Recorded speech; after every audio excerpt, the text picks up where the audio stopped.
Hello y'all. This is Land of the Free, a Hearts of Iron 4 mod set in a world where the United States collapsed into warring states following the Great Depression and a failed socialist revolution.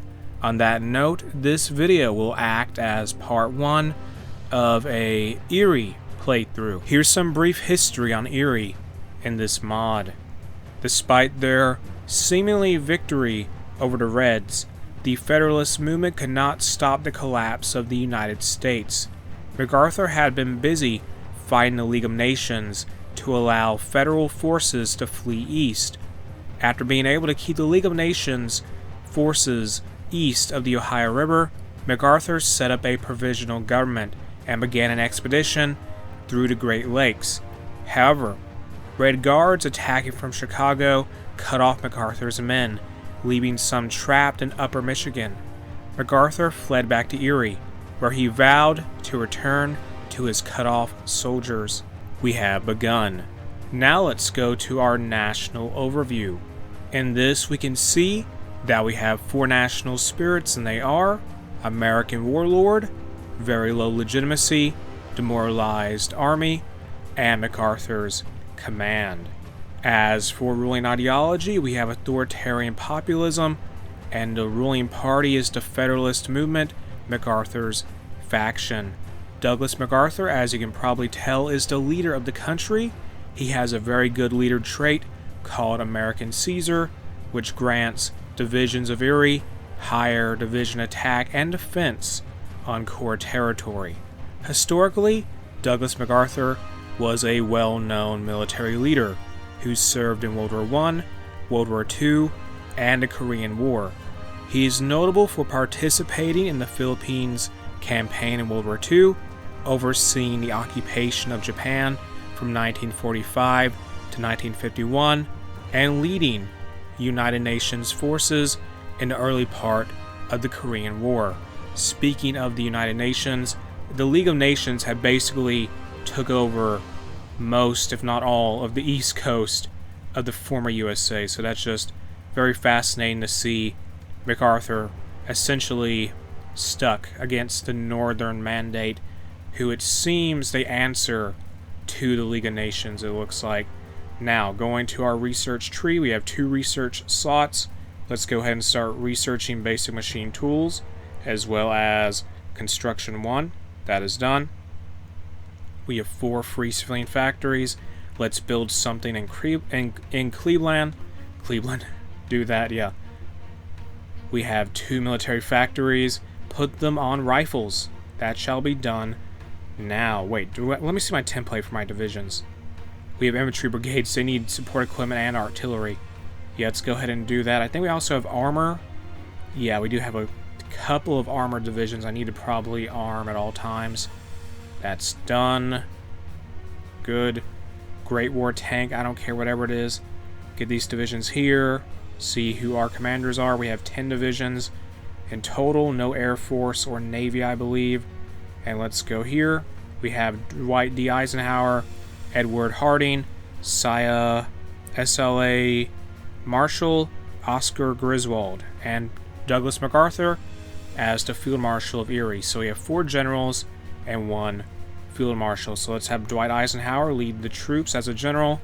Then Douglas MacArthur will be his Field Marshal. Have the units set up here on the border with, say, who is this? With Ohio, led by Robert Bather. We'll probably end up trying to invade them later. I don't know.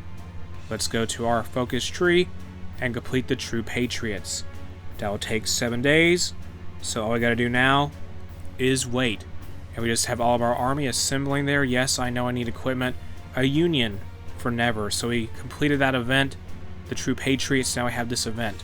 The Union for Never. Well, a Union for Never. It reads here, the Federalist movement is a name surrounded both by praise and hatred due to its leader Douglas MacArthur, the architect of the first coup in American history, which ignited the nation's second Civil War following his attack upon the government of Norman Thomas. Through his leadership, MacArthur established a Mid-Atlantic Federal Command Center, acting as the central base of the Federalists receiving orders from D.C. Although surrounded on both sides by Thomas's Great Lakes Republic and socialist revolts in New England and New York City, MacArthur's professional forces successfully won battle after battle against a poorly organized socialist militia.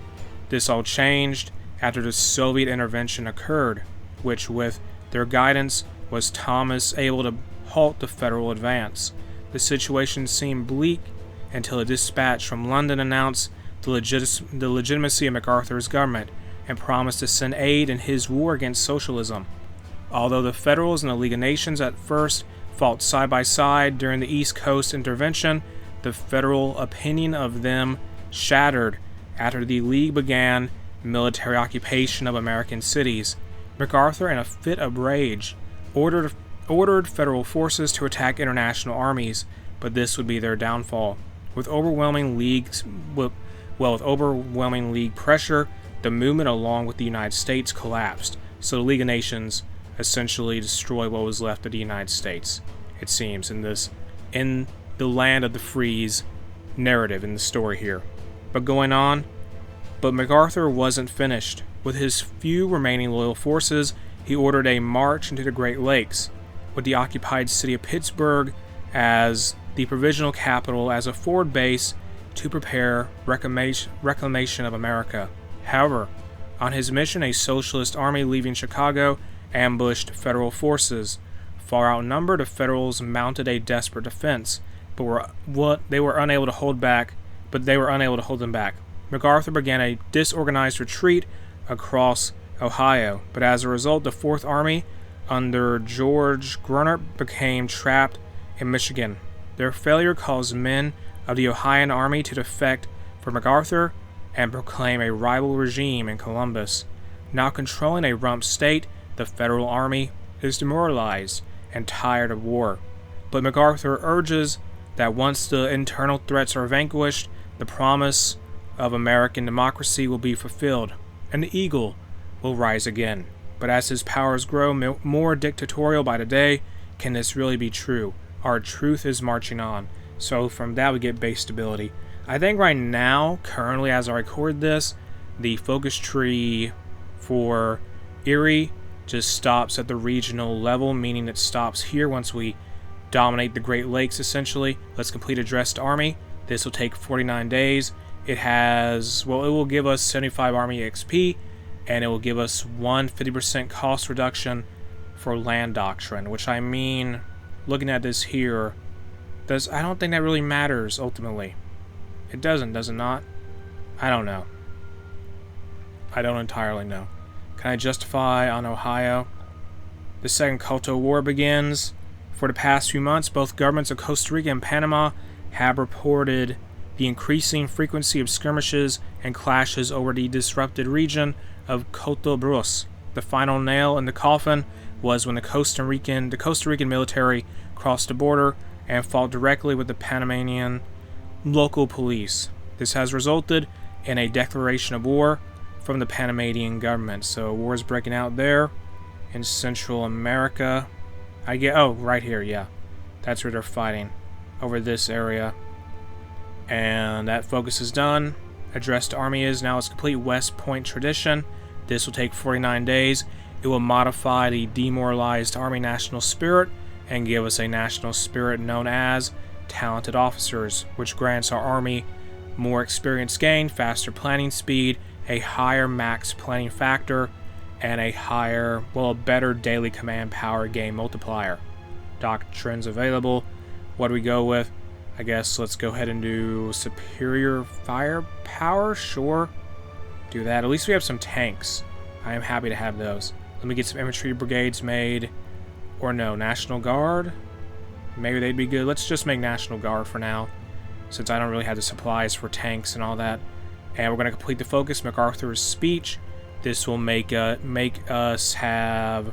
Well, it will modify national spirit so that our divisions will be able to have higher attack and will be granted higher factory output, so that's nice. And we're just zooming through these focuses. Time is just flying by. I gotta hurry up here. Recover newer schematics.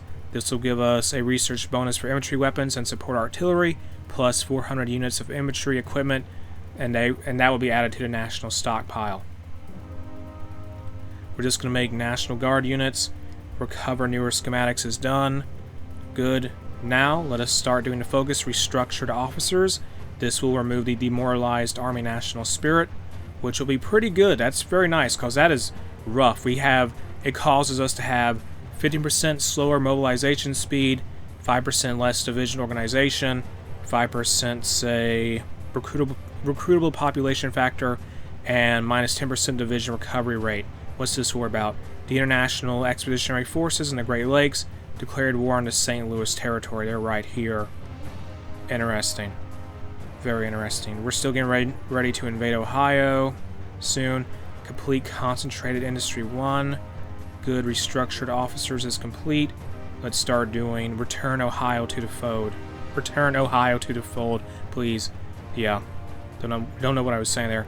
And it looks like St. Louis and the International Expeditionary Forces signed some kind of white peace. The American, we're at the race for Ohio, okay. It says here, information has spread that the enemy has entered Ohio. It would be stupid to aid the traitors that once we needed to cooperate with. The only way to stop the enemy from completely taking over Ohio is for us to take it before they do. Now or never. So let's rush in. We gotta hopefully defeat. Make sure those troops don't make it in. Have one of these units try and rush up to the north and go through Sandusky and try and make, say, what you could call a sort of border wall with our front lines.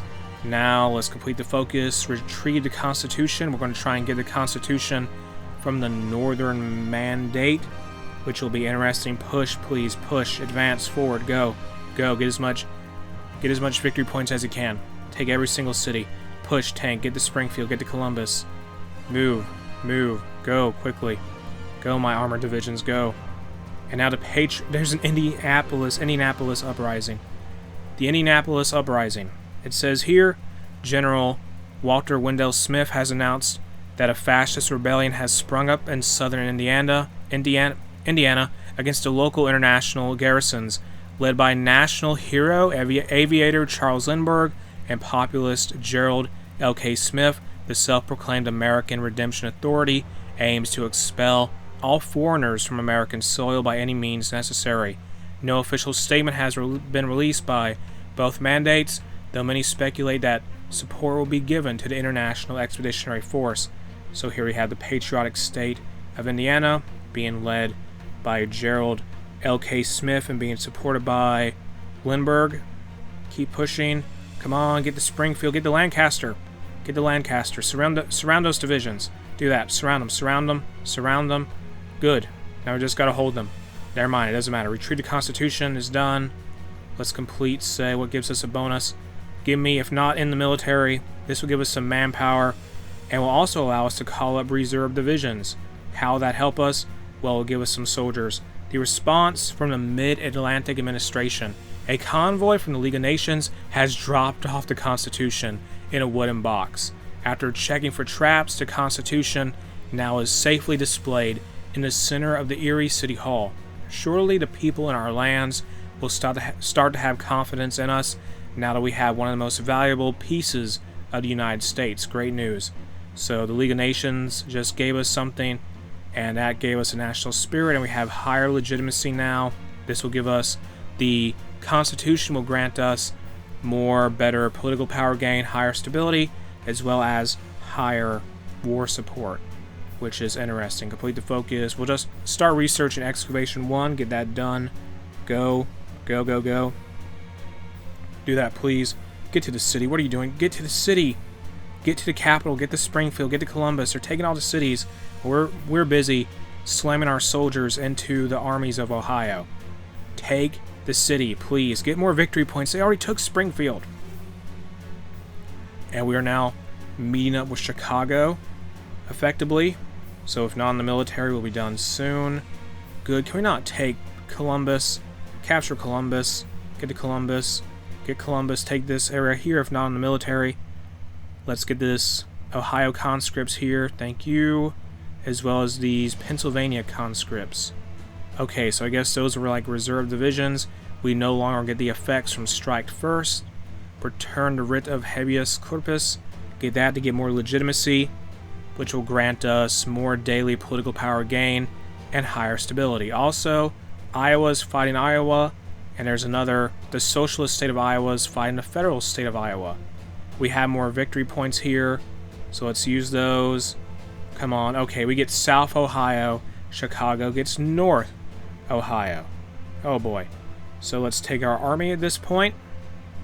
Grab all these units here. And we'll have to challenge Chicago, I guess, soon enough, at some point. Yeah, that seems to be what's going to happen. Iowa erupts in the Civil War.